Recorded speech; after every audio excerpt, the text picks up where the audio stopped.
90 വയസ്സുണ്ട്, HM ആയിരുന്നു. അമ്മ 10,000-കണക്കിന് കുട്ടികളെ പഠിപ്പിച്ച് ഉന്നതിയില്ല. നമുക്ക് നമ്മൾ ഈ അമ്മ പഠിപ്പിച്ച കുട്ടികളെ ലോകത്ത് പഠിക്കുന്ന ചിലപ്പോൾ ഡോക്ടർമാരും കളക്ടർമാരും എഞ്ചിനീയർമാരും ഒക്കെ കാണും. പറഞ്ഞിട്ട് കാര്യമില്ല.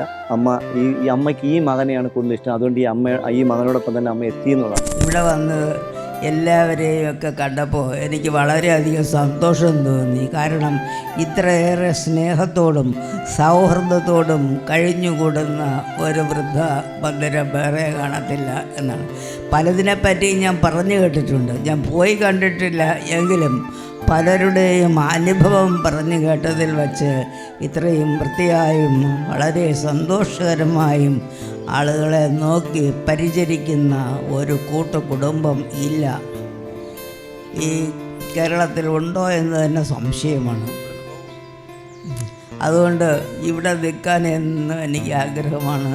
ഇവർ നിർത്തുമെങ്കിൽ എന്നും ഇവിടെ നിൽക്കണം എന്ന് തന്നെയാണ് എൻ്റെ ആഗ്രഹം.